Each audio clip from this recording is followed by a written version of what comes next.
Mark, thanks a lot for letting us come into the workshop today. Can you just give us a bit of a rundown on what you're going to be putting up together right now? Okay, well, what we're building here is a Pinarello Dogma.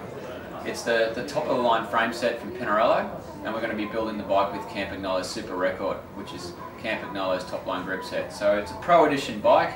It's exactly the same as what the pros in Europe are racing on, and we've got the bike sitting here as a frame set, and we're going to be assembling it from scratch. And then we'll run it through a time-lapse video and show everyone what the end product is going to be, basically.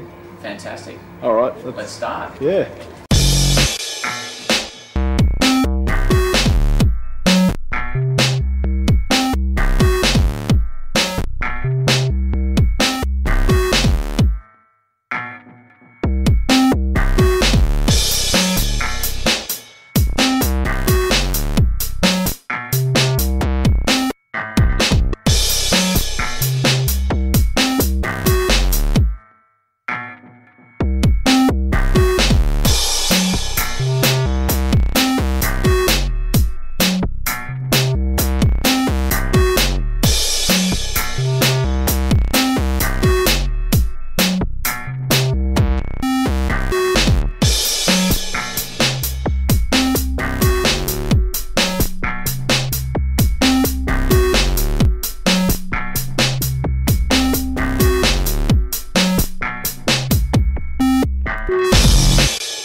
And that's a Pinarello Dogma, built, tuned and ready to race. Thanks everyone for watching.